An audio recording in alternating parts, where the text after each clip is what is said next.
It was the day when we went to a high-end French restaurant with 7 other moms. I have a reservation under the name Harris for 6 people. Emma, the leader of the moms, stated firmly. Then she looked at me with a malicious grin and said, "Thank you for reserving the seats for us. I've updated the number of people, so don't worry. You're not one of us. You can leave now." The other moms chuckled. "I see. Enjoy your time." Saying that, I distanced myself from the elite mom group. Shortly after, a waiter approached me to chat, leaving the elite moms pale-faced. "My name is Amelia Wilson. I'm a 42-year-old housewife. I live a modest but peaceful life in a quiet residential area with my same-aged husband and 17-year-old daughter. My husband, Jake, despite his demanding job, always ensures we have quality family time. He's the perfect husband. My daughter Margaret has been doing well in her studies and got admitted to a university through school recommendation. As it's her last year of high school, she's busy creating memories with friends.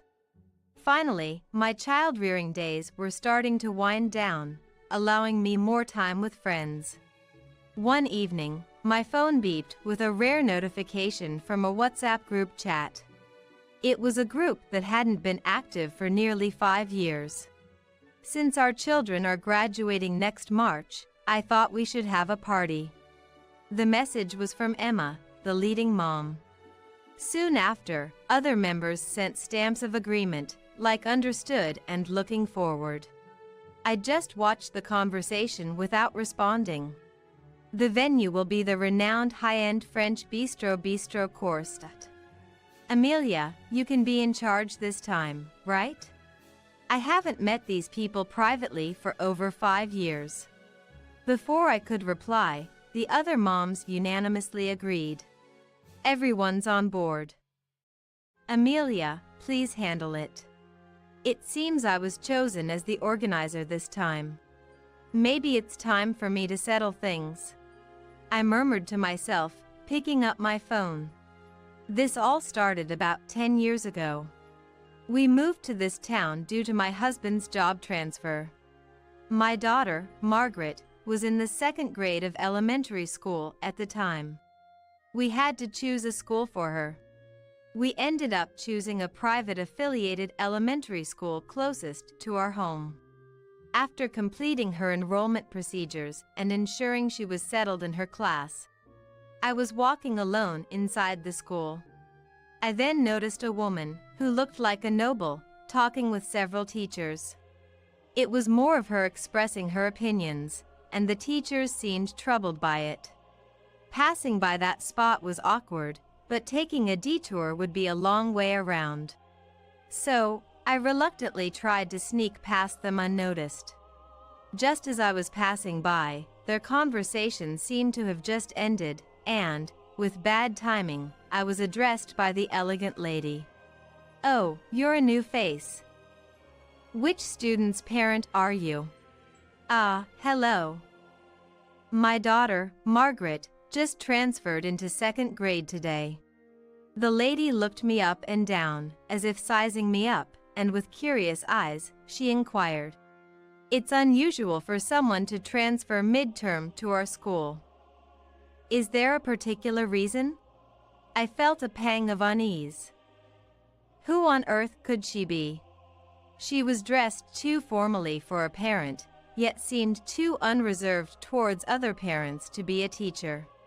"Excuse me, but are you a teacher at this school?"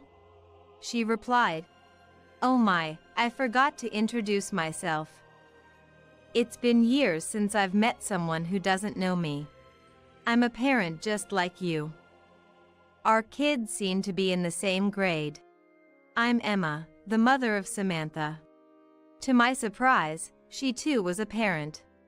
When I looked around, the teachers who were being scolded earlier had disappeared.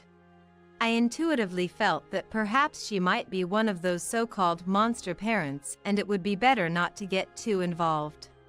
This was my first encounter with Emma. I was working at the time and thought I wouldn't have to interact with her much.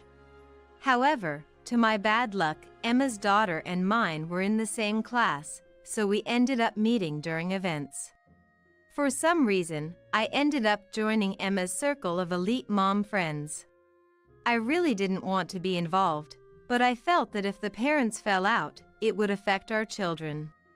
So, for Margaret's sake, I decided to associate with Emma and the others to a minimum extent. However, I felt completely isolated within the group, as their world seemed so different from mine. Many times, I thought of leaving the group, but they seemed interested in my outside world stories and often used them to one-up each other. It wasn't a pleasant experience, but I endured it for Margaret's sake. However, a minor incident caused a rift between me and the mom group. When our daughters were in 6th grade, I was called by the class teacher. Being summoned by the teacher usually implies something bad, so I was nervous. Though I believed my daughter couldn't have done anything wrong, I went to school with anxiety. I was led to the reception room, where the principal, vice principal, class teacher, and some prominent members were present. Thank you for coming on such short notice despite your busy schedule. Did my daughter do something? No, not at all. Seeing my anxious look, the teachers laughed. The class teacher began. Sorry for startling you. We've called you today because we have a request for you. To summarize the school's request, they wanted me to plan the itinerary for this year's school trip. Every year, the destination for the school trip was the same, and there had been talk for a while about whether there were any new ideas. Apparently, Margaret presented in school that my profession was related to travel, and it seemed I was chosen for the task. While it was a great opportunity, I couldn't decide on my own. So, I decided to survey the students to determine the destination based on the budget and their preferences. As a result, Miami was chosen. In addition to my main job, I was frequently visiting the school to finalize the school trip plan. One day, I bumped into Emma at school. Hey Amelia, I just heard from the teachers. Is it true that you planned this school trip? Rather than saying I planned it, I took a survey from the students. The destination with the most votes was Miami, and it fit within the budget. It's based on the students' wishes, not my sole decision. I can't believe it. You know my daughter goes to a modeling academy, right? The UV rays in Miami in July are too strong. She'll get sunburned. Why would someone like you get to decide the destination for the school trip? Just because you work part-time at a travel agency doesn't mean you should get carried away. I was so shocked by her sudden outburst that I was at a loss for words. Before I realized, other moms from the celebrity mom group were behind Emma, looking at me with cold eyes. As I was trying to think of how to explain the situation, the teacher in charge and the deputy head teacher noticed the commotion and explained the situation to everyone. I'll hear more about this in the principal's office. And with that, Emma left with the deputy head teacher and the teacher in charge, leaving the other moms still giving me cold glares. Fortunately, I received a call from my workplace at that moment, allowing me to escape the situation. It seemed that the principal, deputy head teacher, and the teacher in charge managed to calm Emma down, and the students were able to go on their school trip without any issues. According to Margaret, Emma's daughter, Samantha, seemed to really enjoy Miami and was having the most fun. I hoped that seeing her daughter so happy would alleviate some of Emma's anger. And as expected, on the night the students returned from the trip, Emma posted on the WhatsApp group chat, "Thank you, Amelia, for planning such a wonderful trip for the children. I'm sorry for being so harsh on you." After that, other moms started posting their gratitude towards me. I remembered feeling relieved that they had finally come around. Later on, when our kids were about to move on to middle school, Emma posted on the group WhatsApp chat, suggesting a celebration trip with the kids. That sounds great. How about going to USH?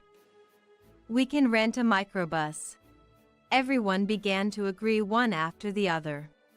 Amelia, are you listening? It's your turn. Oh, yes, I am. USH sounds good. Then please handle the arrangements. You enjoy doing this kind of stuff, right? Wait, am I doing this alone? Can someone help me? Of course you're handling it alone. You even planned the school trip. You should be able to handle this easily. That time, it wasn't just me. My company was requested by the school, and the employees made the arrangements. I didn't do it alone. No one addressed my explanation, and Emma ended the chat saying, "Okay, please take care of it." With the travel date just 2 weeks away and considering it was spring vacation season, hotels were getting booked quickly. I asked the group for help again, but everyone just read my messages without replying, and every day, Emma would message asking for updates. While I wanted to cancel the trip altogether, I wasn't sure how the moms would react, and more importantly, my daughter was really looking forward to going to USH. So, even though I didn't want to use my company's resources for personal use, I had no choice and managed to make the arrangements. One thing that bothered me was that Emma insisted that the reservation be made under her name. Moreover, I was asked to pay up front and collect the money on the day of the trip. And thus, the unforgettable trip day arrived.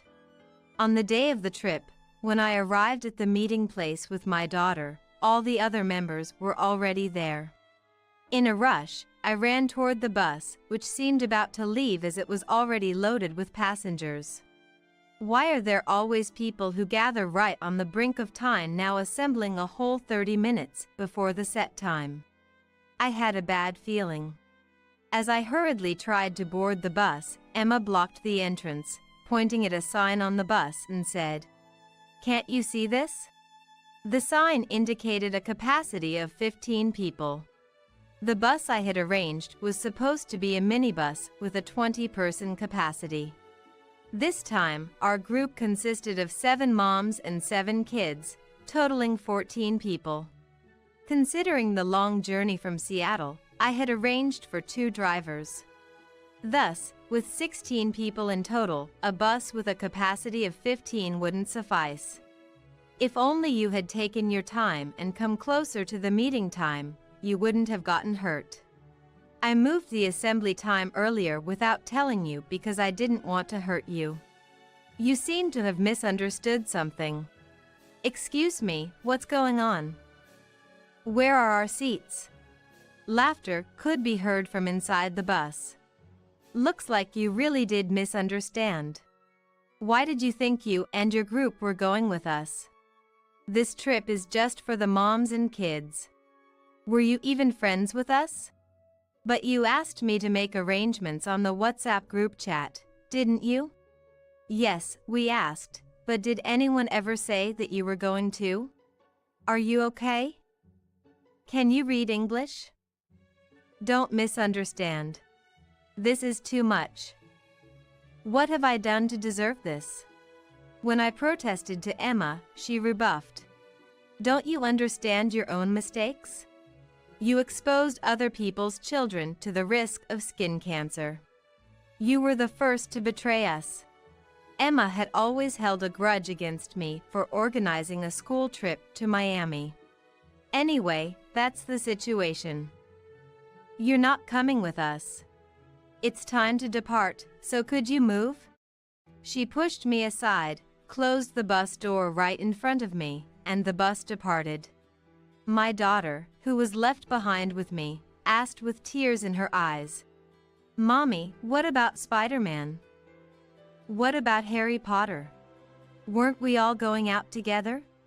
She seemed to understand that despite looking forward to the trip, we were not taken along.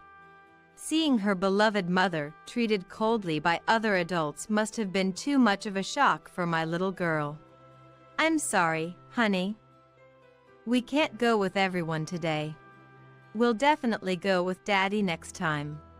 My daughter couldn't hold back her tears anymore and started crying. Holding back my own tears, I hailed a taxi and went home. My daughter, traumatized, started to stay indoors. I was so worried about her that my husband and I took turns taking time off work to be with her. 3 days later, I found an envelope in our mailbox. It contained cash and a half-eaten bag of snacks from USH. I didn't need to investigate to know who it was from. Judging from the amount of cash, it must be the travel expense. Pushing the half-eaten snack bag deep into the trash bin so my daughter wouldn't find it, I finally realized my hands were shaking.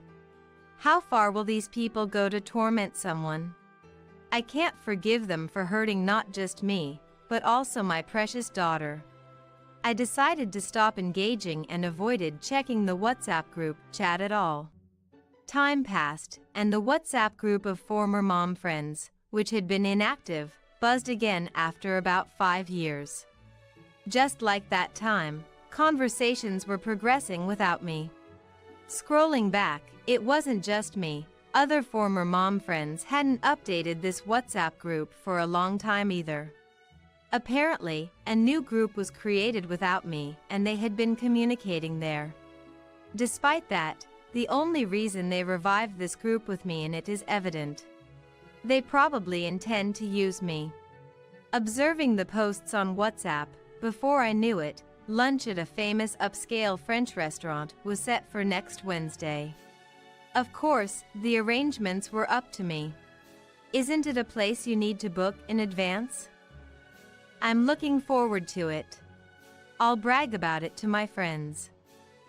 Others kept posting similar comments. I briefly replied, looking forward to it, and closed WhatsApp. On the day of the lunch, I arrived at the restaurant at the agreed time, and the former mom friends were already there. Long time no see, Amelia. Did you make the reservation properly? Wasn't it hard to book? With Emma leading, the familiar former mom friends approached. Their expressions were the same as when they abandoned me and my daughter 5 years ago. They must be trying to deceive me again. Hello. It's been a while. Instead of talking here and causing a disturbance, why don't we go inside? Following Emma, the former mom friends entered the restaurant. Welcome, how many are you? Addressing Emma. Reservation for 6 under the name Amelia. She replied loudly enough for the entire restaurant to hear. You mean Amelia? Please wait a moment. After confirming, the waiter went to the back, and the former mom friends started to giggle. By the way, Amelia, why are you here? Are you meeting someone? You don't think you're having a meal with us, do you? You're not our friend. Emma, still the same as she was 5 years ago. Of course not. I'm here for a different appointment. Hearing this, the former mom friends were silenced. What? An appointment? As Emma said this, a waiter came from the back and said, Miss Amelia, I apologize, but we only have a reservation for 4. That's impossible. I changed it to 6 last week. Emma started to panic. The other former mom friends began to murmur, confused. Miss Amelia, or should I say, Madam CEO. The ones you're waiting for are already here. Spotting me behind the former mom friends, the waiter approached. Thank you for waiting. Can you guide me to my table? As I was about to be guided, Emma grabbed my arm to stop me. Wait. What's going on? Why are you the only one being seated? Shouting at me. I apologize, but could you please lower your voice? You're disturbing other customers. I replied calmly. Emma and the former mom friends stood still, speechless. I made a reservation for 4. That's why we got seated. It's as simple as that. This is a reservation-only restaurant. Emma, you and your group made a reservation too, right? Against my calm statement, Emma's face contorted in anger as she argued. Didn't you reserve for 7 of us? You tricked us. Why should I reserve for you? I never said I'd reserve for everyone. Emma's face turned increasingly red. But you replied in the WhatsApp chat that you were looking forward to it. That was me imagining all of you having a good meal. I was saying I'm looking forward to that. I'm not your friend. I never intended to have lunch with you. Emma was completely at a loss for words. Then, a voice from behind, one of the old mommy friends, chimed in. You were called CEO. What does that mean? I run companies related to travel and dining. This restaurant is one of the ones I manage. Today, I'm having lunch with my dear friends whom I reserved seats for in advance. As I said that, my kind-hearted friends in the back waved at me. I shouldn't keep my friends waiting, excuse me. I left the stunned former mommy friends and sat down with my real friends. I have good friends too. It's as simple as that. The affiliated elementary school our children attend has an escalator system up to high school. Starting from middle school, they can choose their curriculum and change buildings accordingly. My daughter, Margaret, loves reading and studying. Thanks to Emma and the others choosing the general curriculum, they've been separated since middle school. This was a huge relief. In this new environment, I met kind mommy friends and Margaret made good friends too. We've been enjoying peaceful days. That's why I came to have a meal with friends I can comfortably talk to today. During the meal, a waiter whispered in my ear. Excuse me for interrupting your meal, but the lady you were with earlier is causing a commotion at the reception.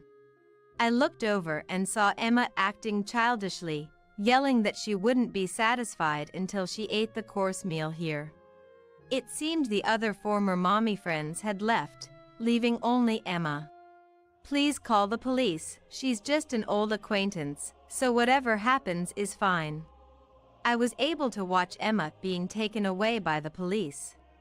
A few months later, after successfully finishing Margaret's university entrance ceremony, she moved to her dormitory.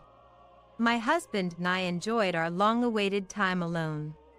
Even though my husband and I both run our own businesses, it's rare for our days off to align. Despite the busyness, we live fulfilling days. I was curious as to why Emma suddenly started bothering me again, so I did a little investigating. According to rumors, Emma desperately wanted her daughter to make a debut in the entertainment industry. To prevent injuries and sunburn, she apparently never let her play outside or participate in sports since she was young. As a result, her daughter mostly played indoors and eventually became a netizen, developing a nocturnal lifestyle and often skipping school. When she heard that my daughter got into a prestigious national university, she didn't seem to take it well. I can't believe that someone could be so selfish as a parent to make others uncomfortable because of their own ego. I hope Emma's daughter doesn't succumb to her mother's pressure and finds her own path.